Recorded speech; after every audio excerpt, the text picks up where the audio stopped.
Greetings, everybody. Welcome to another edition of the OneEarth Dialogue, a monthly series which bring together change makers from the various sectors set out to make a difference in climate sustainability and ESG. Reducing GHG emissions is becoming urgent as countries around the world experience the intensifying impacts of climate change. The pace of decarbonization and adaptation needs to be accelerated, and carbon markets provide an option to offset the costs of moving away from fossil fuels and towards a green economic transition, which was said by the World Bank senior energy specialist Monali Ranade. And so, through the event this month, we aim to bring out an elaborate panel discussion on understanding recent developments in carbon markets. This event is in partnership with Daily Hunt.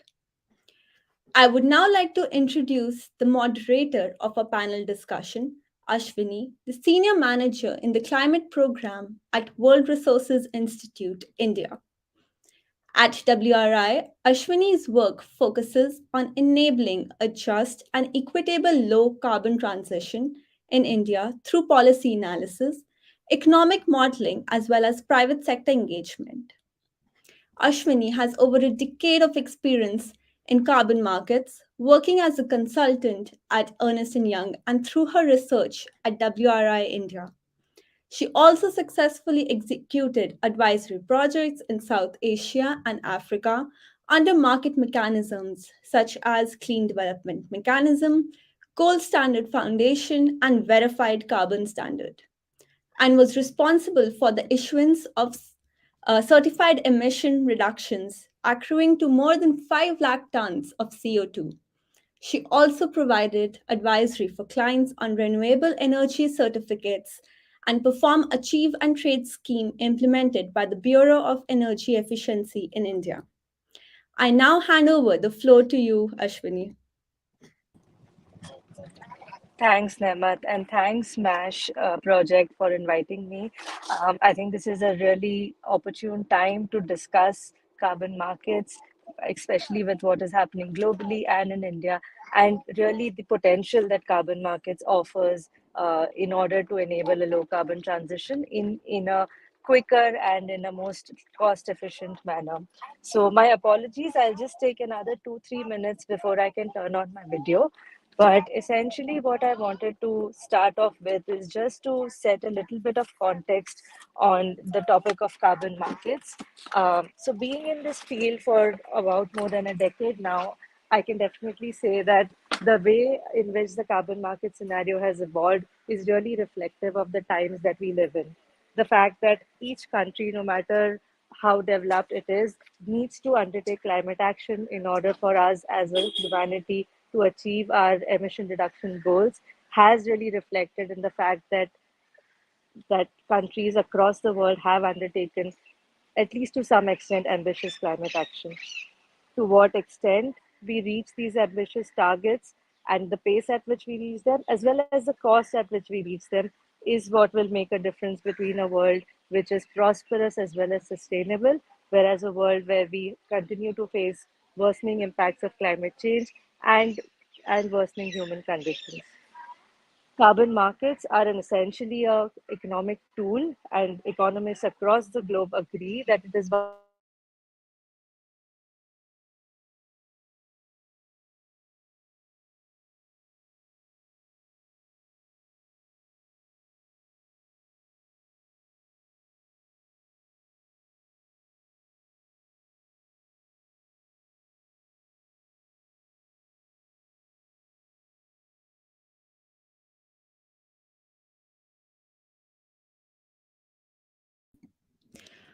Apologies, I think we just lost Ashwini there.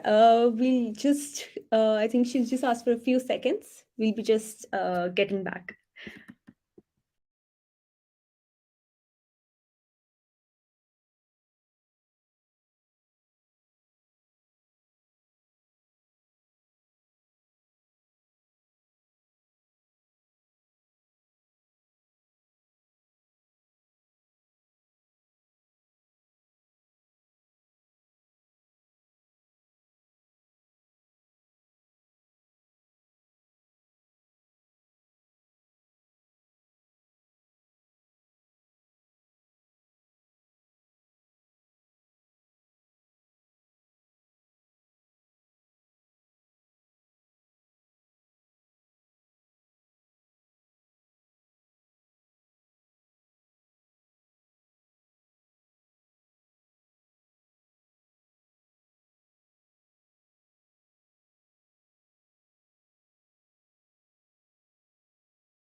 Hello?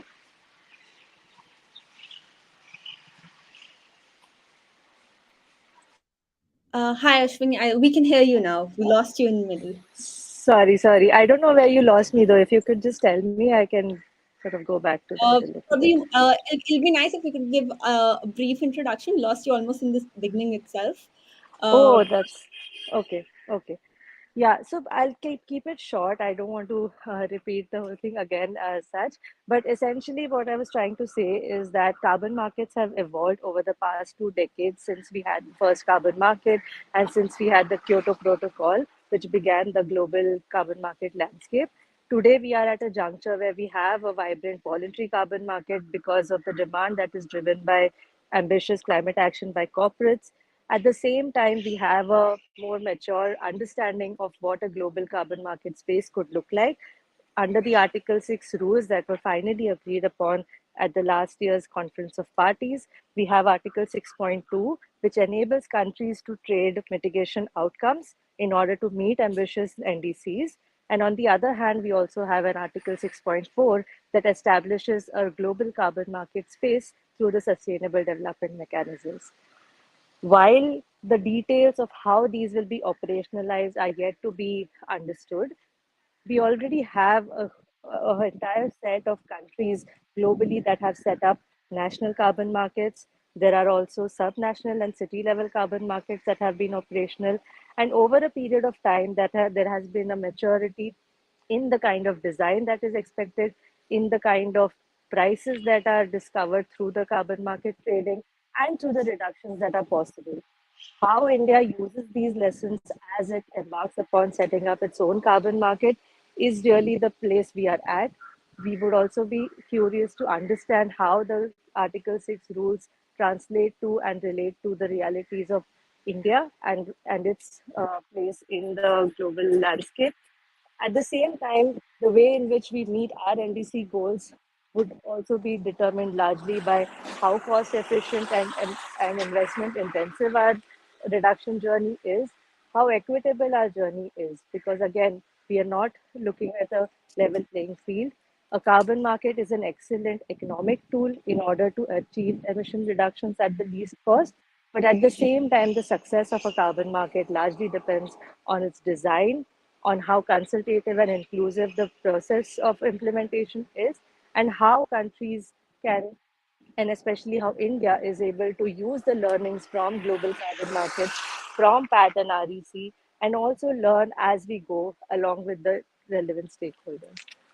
So, with that, I would try to begin by first introducing our panelists. So, today we have with us Mr. Kundan Barwal. Kundan is a senior advisor at climate change in GIZ. He's currently leading the work on carbon markets, climate change mitigation, and forestry.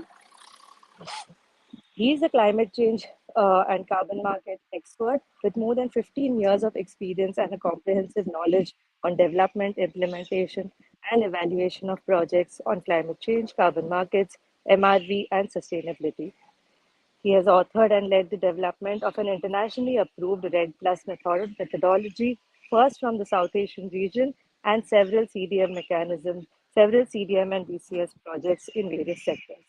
In 2013, he authored a book titled Air Pollution Abatement Through Trees and Subsequent Green Belt Development. We really welcome you here, Kundan, and it's always great to hear you speak and know more about your work. So, welcome to the webinar. I'll also briefly talk about Mr. Samrat Sen Gupta, who is the Vice President of Business Development, New Markets and Business Strategy at EKI Energy Services Limited. EKI Energy Services Limited is one of the largest carbon originator, aggregator, and trader in the global market. He is a climate and renewable energy professional and policy campaigner with 2.5 decades of experience with proficiency in carbon market and renewable power, business strategy and development, policy research and advocacy at national and international multi and bilateral platforms. Welcome to both of you in today's session. I do have a long list of questions, but we can start with something really at the core of, I mean, before we even begin talking about how to implement carbon markets, there's always a concern around the fact that a lot of times people believe that richer countries or companies can actually just pay their way out of, you know, really taking any action and reducing emissions. So, especially with so many companies announcing net zero targets, countries announcing net zero target, what is the way in which carbon markets can be designed in a way that we can ensure they don't simply buy their way out of meeting targets, but actually really reduce emissions and we can see real climate action? So, that question is for you, Samrat, if you can respond to that. Uh, if we see the legacy of carbon market for last 2 decades or little more than that, which started with the development of particularly CDM mechanism under Kyoto Protocol, which was initially was success and used to ideally can be told the motherhood of all the standard MRV protocols been developed at that point. Now, the difference between Kyoto and Paris is that in the Paris Agreement, it is more of a voluntary nature where the targets are mainly defined by the countries about their present aspects and various strengths and weaknesses. There are targets being defined which are linked to the finance being available in the to meet those targets. Now, this Paris Agreement, at the same time, we have seen IPCC come out with the concept of net zero, which is primarily been a scientific concept where the world should attain a net zero emission, means whatever its emission that happens to various activities, and the sink or the absorption of mainly carbon dioxide and other greenhouse gases should net off, and we should reach that particular condition within 2050 uh, on a global scale, so that we can be more assured to be limit the global warming within 1.5 degrees centigrade.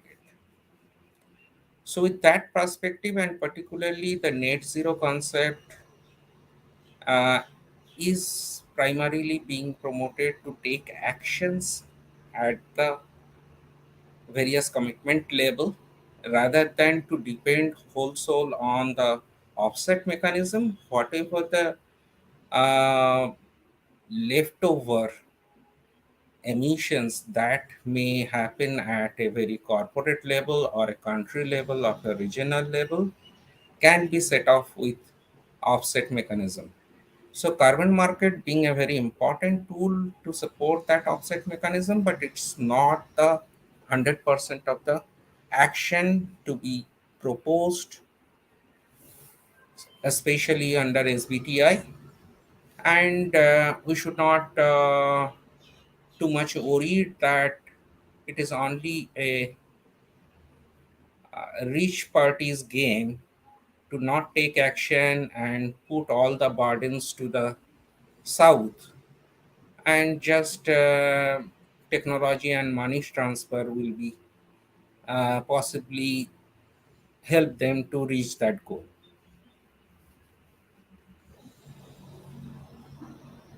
Yeah.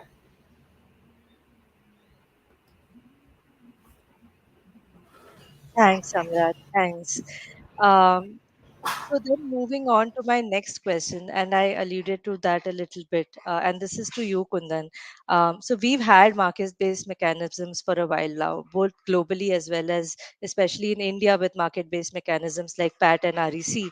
How do you see, how do you think they fared? What have been perhaps the drawbacks, and therefore also what have been the learnings for us as we now set out to set up a compliance market in the future in India?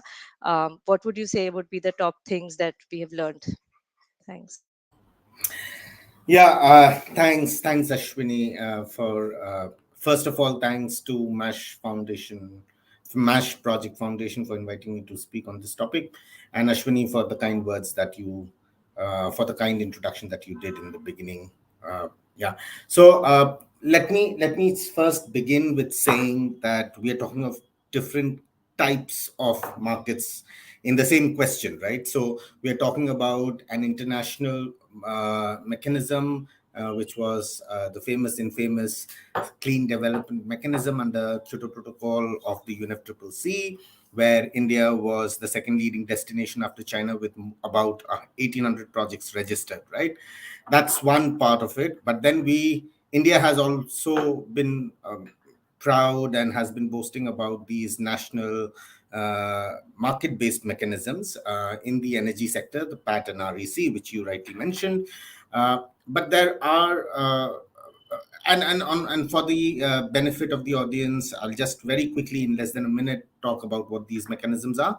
So PAT is perform, achieve, and trade, which is which is a mechanism which was formulated under the uh, Energy Conservation Act, yes, of 2001, and which primarily looked at reducing specific energy consumption of designated consumers in 13 energy intensive industries, no, and it led to generation of what is called energy saving certificate, which is one saving certificate is equivalent to 1 metric ton of oil equivalent reduction. Now, there were these mechanisms which were also for the longest period of time also called surrogate carbon markets, no, because when you can very easily for all the carbon market players, it's very clearly understood that energy savings and renewable energies, all of that could be converted into carbon currency as well. But the fungibility discussion is happening for quite some time around PAT and REC, but we've not been able to come to an agreement and make it fungible with the carbon markets as much so far. Now, looking at some of the drawbacks of these national carbon markets, I would like to right at the beginning say that low targets is one drawback for sure. The targets need to be adequately designed. Let me give you an example. For example, in the thermal power plants, the target of energy reduction was only 3% in comparison to the sector's energy consumption. So when you look at associated annual emission reduction that is achieved as a result of PAT is very small in comparison to the uh, national target that the government of India has taken up. So one important aspect of these carbon market in the country should be the fact that the targets are well thought through, designed in such a fashion that it helps the country achieve its national goals on climate. That's one. Second, I think, is data transparency, which has not been adequate. And also the fact that, for example, in PAT, I'm speaking from the perspective of national carbon markets right now. For PAT, for example, Bureau of Energy Efficiency framed the penalty clause for the non-achievers of the PAT scheme. However, if you look at the scheme at length, then you realize that in spite of having this penalty framed, the non-achievers of the first PAT cycle were not penalized. I'm not saying that uh, the stick is the only way to deal with the carbon market, but if there's a mechanism where you have designed it in such a fashion that there should be a penalty, but there isn't one at the end of its enforcement of its first cycle, then it is like a mechanism with teeth, no teeth in this mechanism. So people can, meddle with that particular mechanism. That's the second point. The third, I would say, is the very long discussion that we've had over several years about the mismatch in the demand and supply, which leads to collapse in the price of the certificate.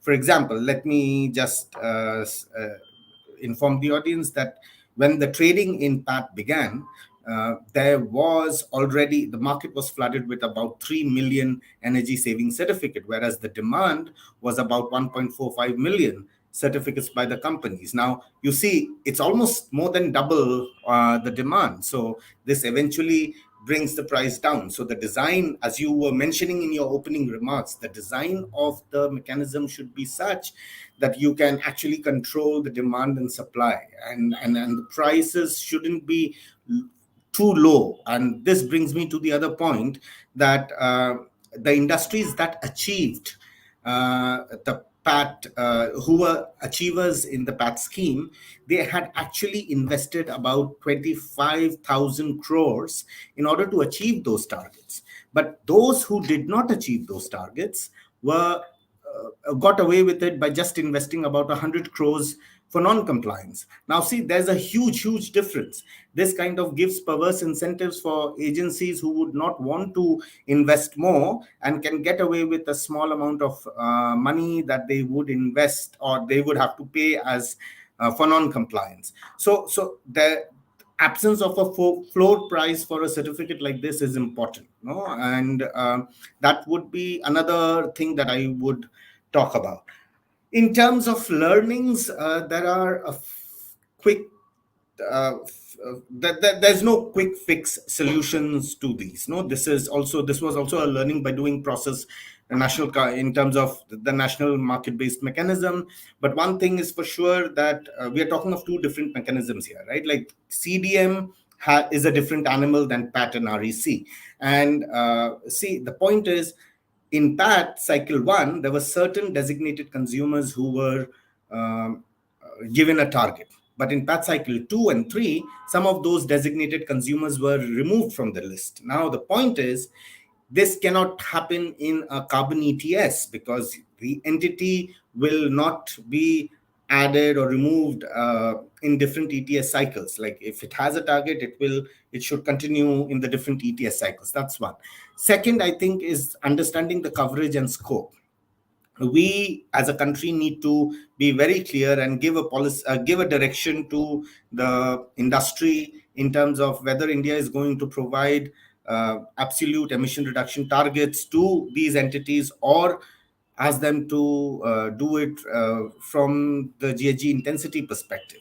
And if I am asked about it, I would say we should do it as per the India's nationally determined contribution targets, which is emissions intensity target. Now, what another important aspect is to understand in the design of the carbon market, how do we allocate allowances? Is it going to be free allocation, or will the entities be asked to purchase the emissions entitlement through an auction process? And if it is so, one has to think through really well of how much are the allowances that we are talking about, because this is what happened with the EU ETS. They gave free allowances, so much so that the demand got affected significantly, as a result of which it led to what we know of the CDM process. The last thing that I would like to say is that India also has to think who would be allowed to trade. If you see, there was a recent statement made by our minister from the MNRE, who said India will not sell credits outside the boundary of the country. Now, how much of that is true, or how much of that is something that we would want to stick to, is a question, and I think it will evolve. I am not saying that it will not be the case, but there has to be a national carbon market. And only yesterday, Ministry of Power and Ministry of Environment, Forest and Climate Change had an event, a stakeholder consultation around the national carbon market, which the two ministries have been working on.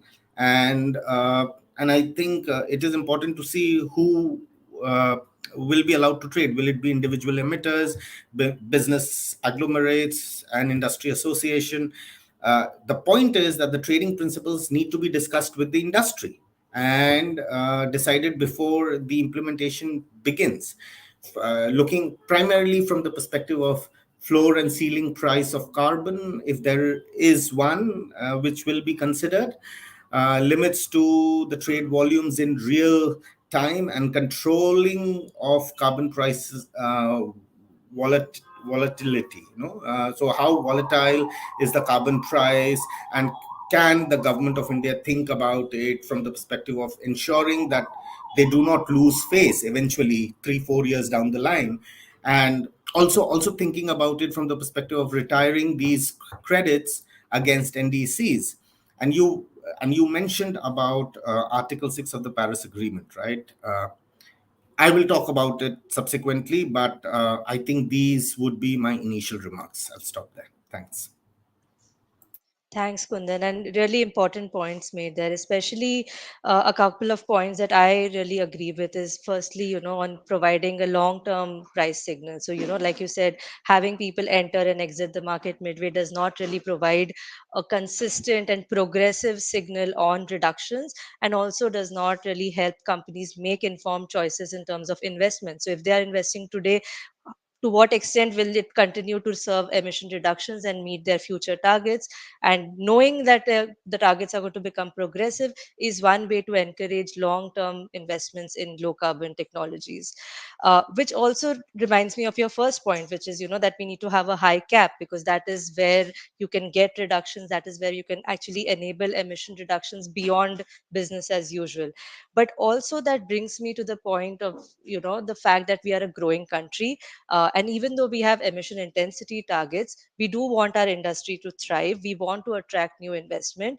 So how do you think a carbon market might affect business competitiveness? And maybe I can bring in Samrat here on that. The fact that you know right now there is no carbon price globally, there's no agreed upon carbon price globally. Businesses will tend to invest in places where they find it most profitable to do so.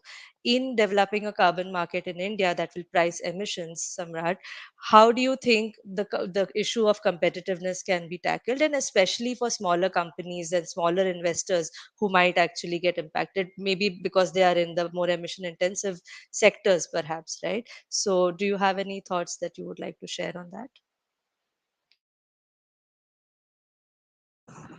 You're on mute, sorry, if you're speaking. Yeah. It is audible now. Yeah. Let me get back to a few of the points that has been discussed in yesterday's consultation, as Kundan was referring to. I was there. It has been perceived by us who are a industry player that government is the present initiative at the government level is get confused that what is the agenda to meet NDC or agenda to be a player into the carbon market.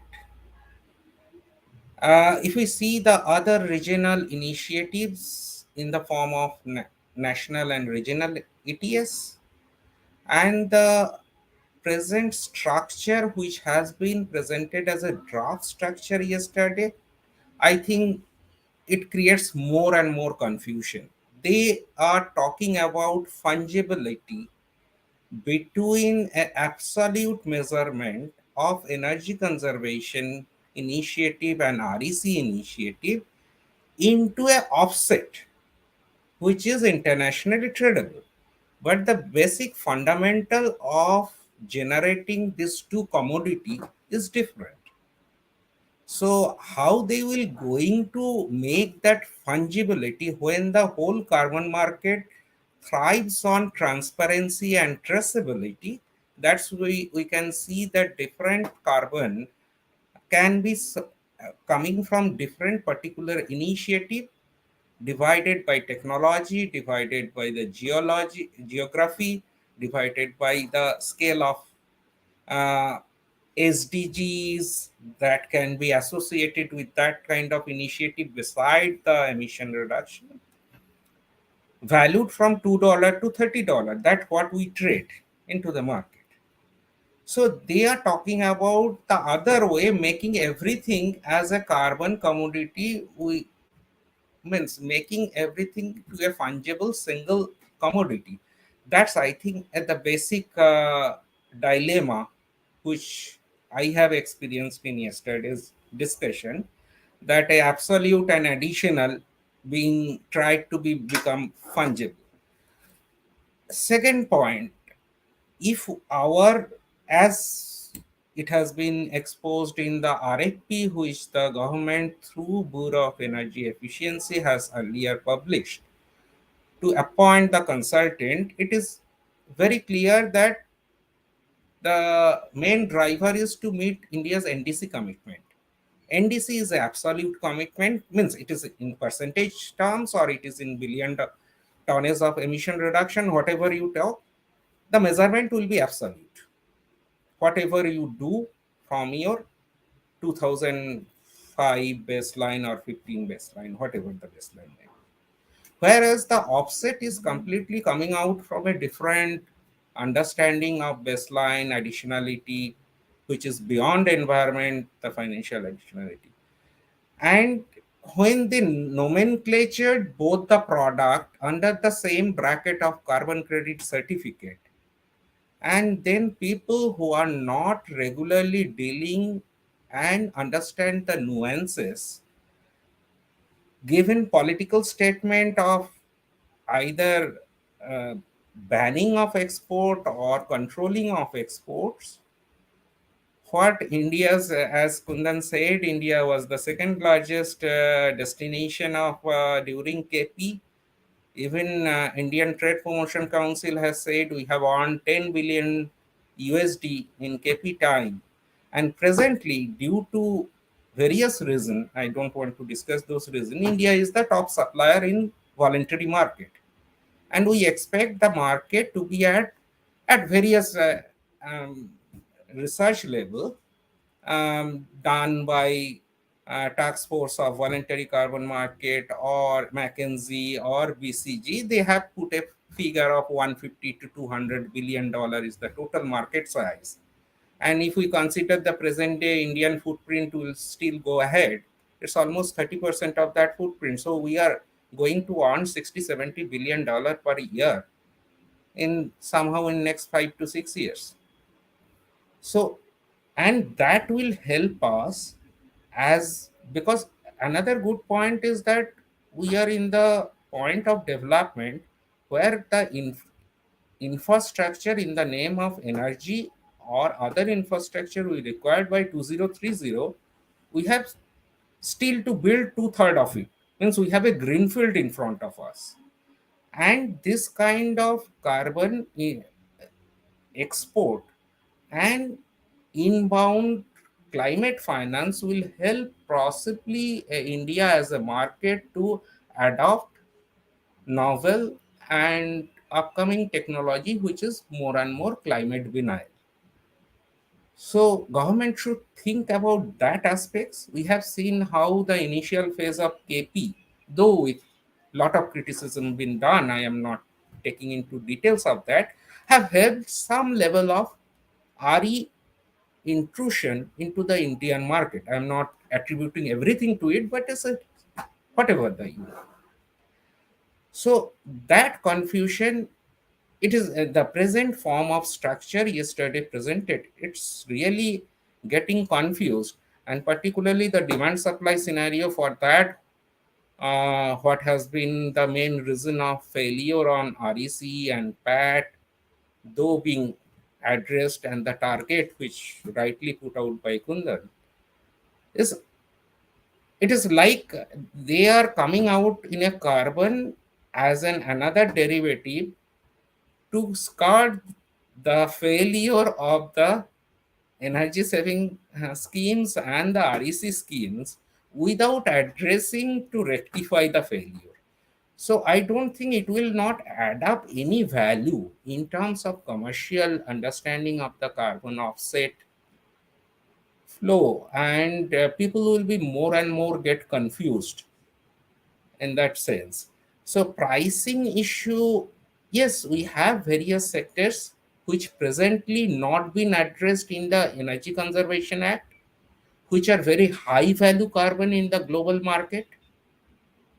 Um, that is not been at all addressed, like the forestry one, the blue carbon aspects on, the commodity based interventions, which not at all follow with the MOP or present Energy Conservation Act boundary, how they will going to get benefit out of it and bring the, because if the country get benefits, it will be ultimately their stakeholders, either business or consumer will get benefit out of it. So there are hell lot of a confusion at this moment. Right.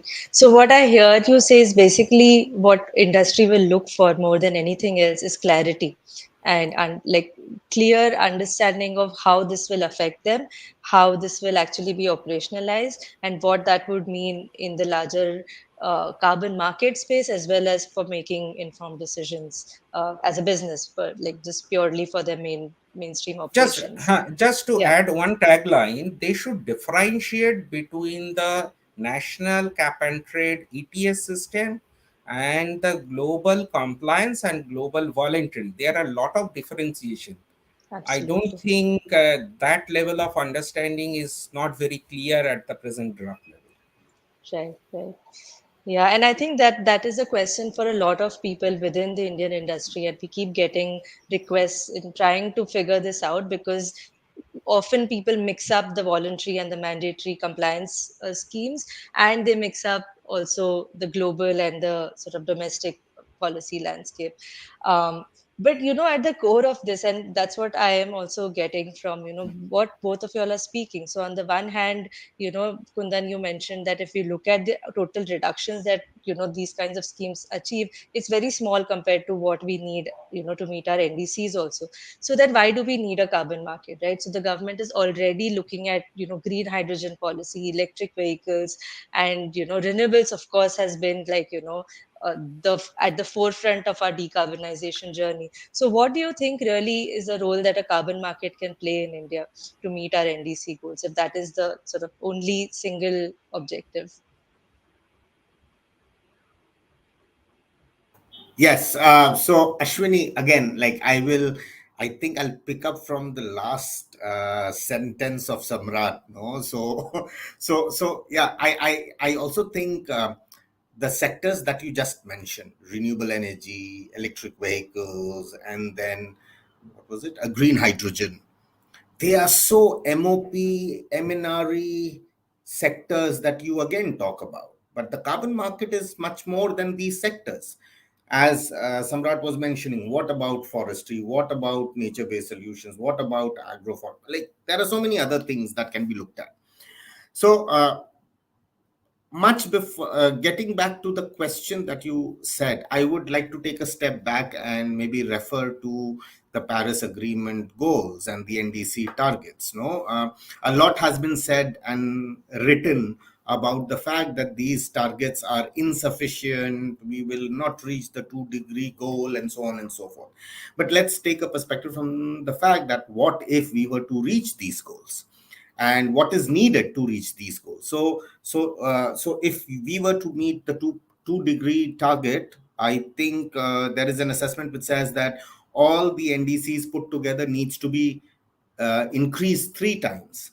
Whereas if we were to reach the goal of 1.5, the aspirational goal of the Paris Agreement of 1.5 degrees, this needs to be increased 5 times. Now we are talking in terms in multiples of 3 and 5, which will not which will require systems change, and systems change require huge amounts of money. And this money alone won't be mobilized from the public sources. And when I say public sources, I mean the government institutions and so on and so forth. Let's take an example.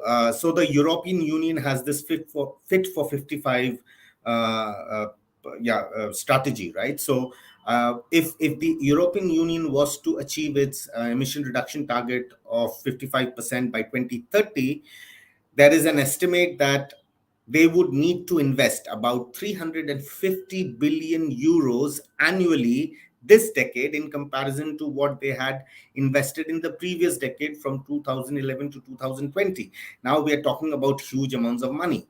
And this money, if it has to be realized, we need to also look at the private sector and unleash the private sector finances for uh, embarking on a decarbonization strategy. And carbon markets, which was also mentioned in your opening line of your introduction, is one of the most effective ways of meeting these emission reduction targets.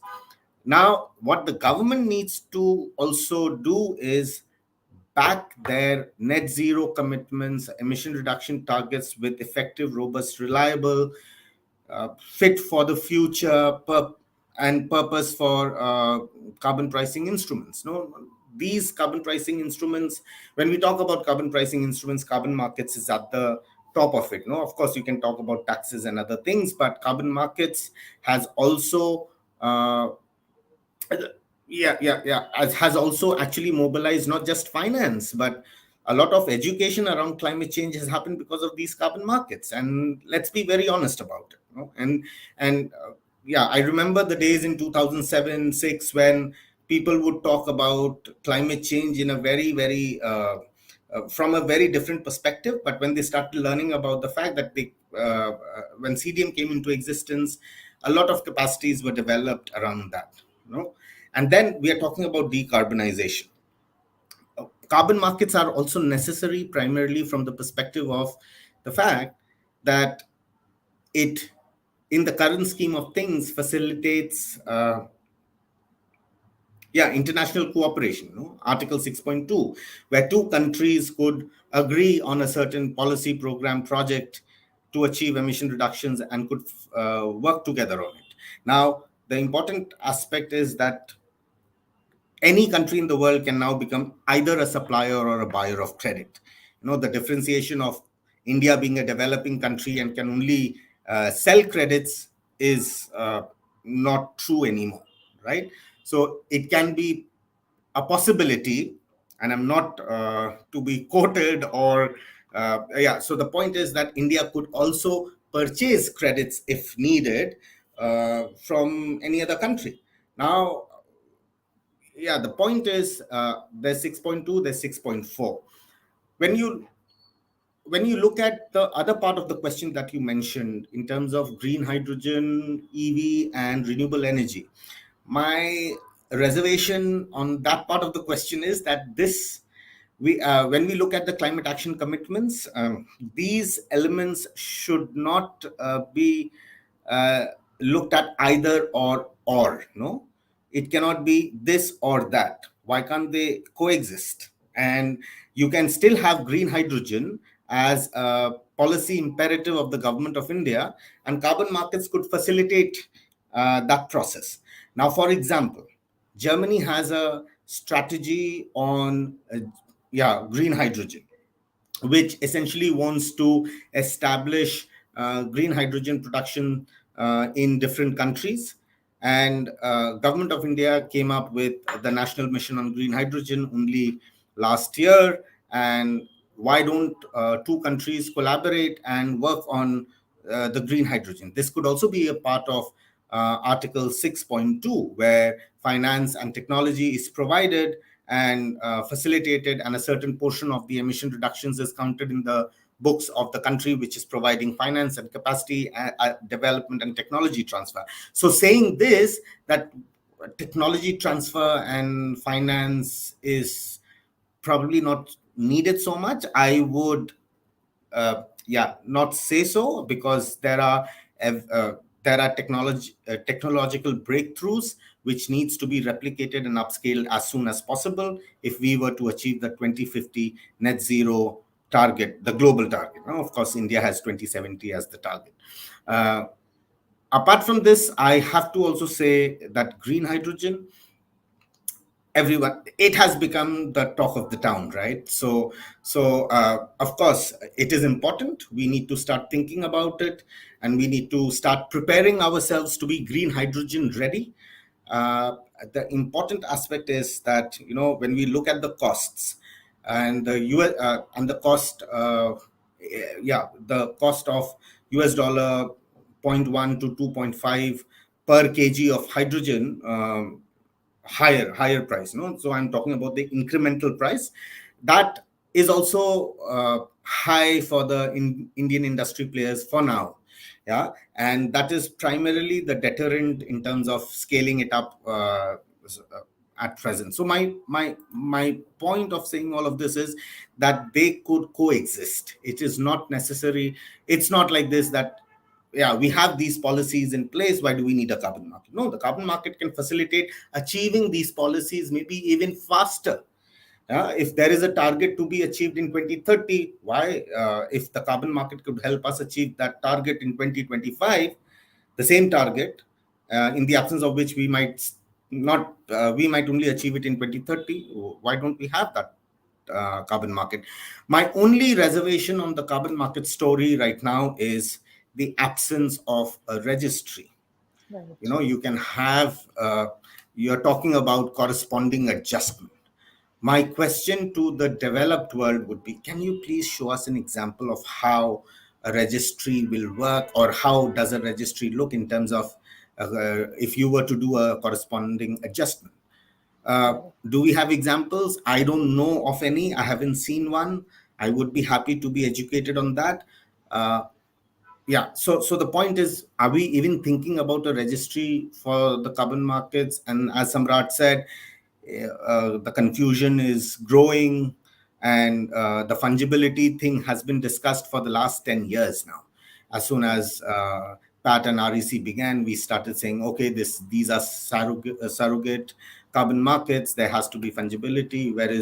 But where is the registry? And that registry for a country like India will take a few years to develop, and then we will have to, we have highly opinionated people, no? And I think it's very difficult to find a common ground in terms of creating a registry. So Right. opinions are more than welcome, but constructive ones would be my request. So I would stop there. Thanks. Thanks, thanks. Yeah, no, I completely agree. And in fact, that is one of the things that we always talk about, that carbon markets by themselves may not be the thing, but in complementary to other policies, they can be a accelerator, enabler, and like you said, in the international space, create opportunities for, you know, undertaking climate action faster and more efficiently.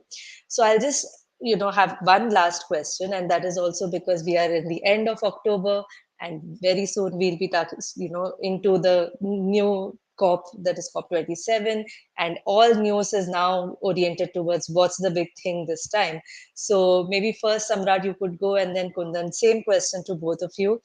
What are the key things that you're looking out for in the present COP, especially as they relate to carbon markets and from the Indian perspective? So maybe 2 minutes each, and then we could close so that we're not running over time. Thanks. From a business stakeholders perspective and carbon market perspective, we like to see this COP brings more clarity how the voluntary and Article 6.4 interacts in between, because that's a little gray area on the present text which is available from last COP, which has not been addressed. And how soon the Article 6 supervisory body, though they have formed, they have few meetings being done, can be operationalized. We do understand that they are talking to various country government, and Indian MOEF is also in touch with them to develop a national level registry. But as for the last meeting outcome of the Article 6 supervisory body, we cannot expect anything before the next to next COP, means the 23 COP. That may be a real time taking. We should be more proactive on that.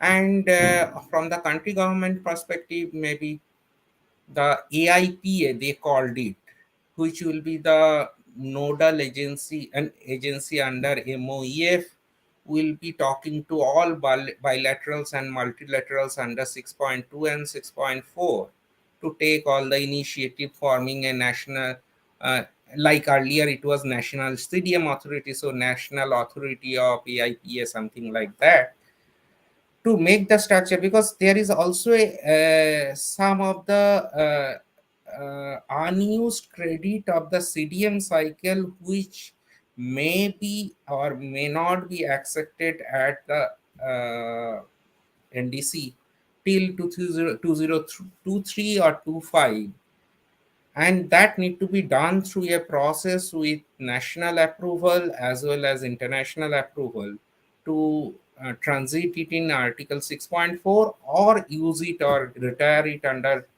national NDC. So all that gray area should be addressed.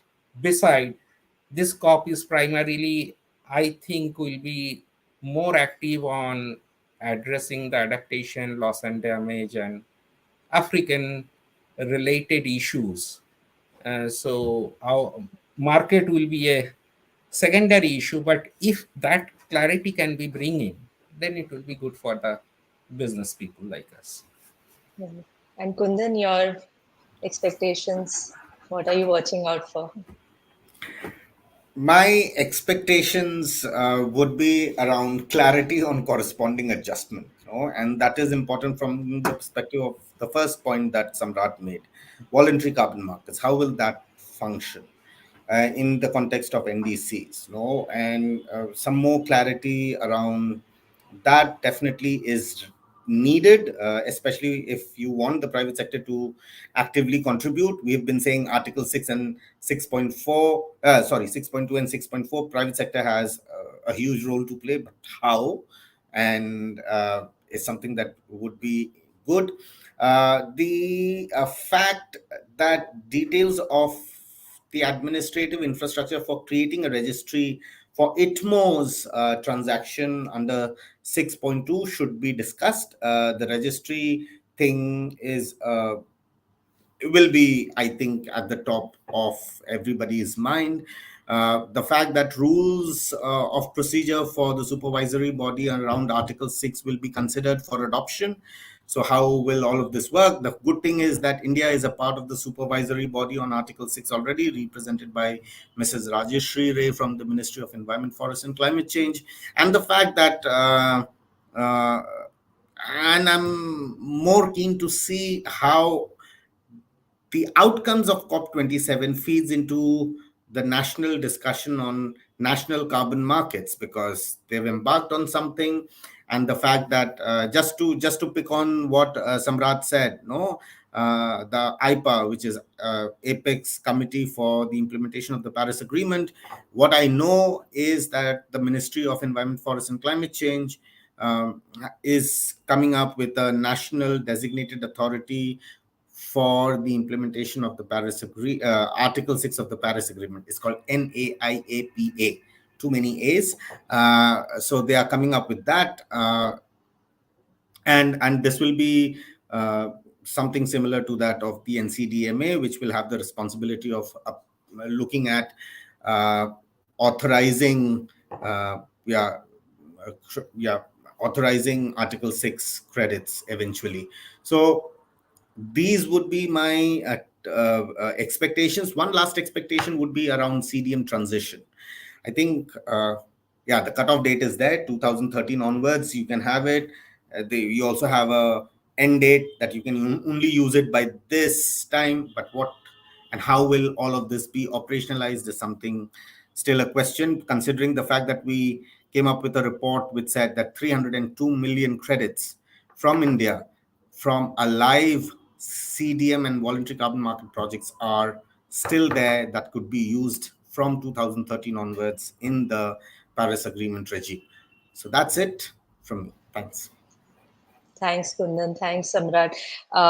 I will not try to summarize everything we discussed, but honestly, this has been a great discussion. And as usual, when people in this space come together, we have more questions than answers, and rightly so, because things are shifting every day. We are looking at progress on policy front. We are looking at developments in the global front. So few things that I would definitely, hope that our viewers can take away from here is that carbon markets do present a great opportunity for India in order to firstly, enable emission reductions for ourselves, to enable finance transfer and technology transfer, and to look at it as an opportunity for India to play a greater role in the global space. As it did in Kyoto Protocol, but probably even greater now that it is a key player in meeting our global climate targets. So with that, I will close our session today, and it was a great pleasure to have Samrat, you and Kundan join me in this discussion. This is, of course, a very interesting topic for me, and thank you so much, MASH Project Foundation, for enabling this discussion at such a critical time and such exciting times for all of us. So thank you to all the participants who've also joined us. And I don't know if we have time for questions or if there is a way for questions, but we are also almost running out of time. And I know, Kundan, you also have to leave. So I'll just close here saying thanks, everyone. Bye. Thank you, Ashwin. Thank you. Thanks.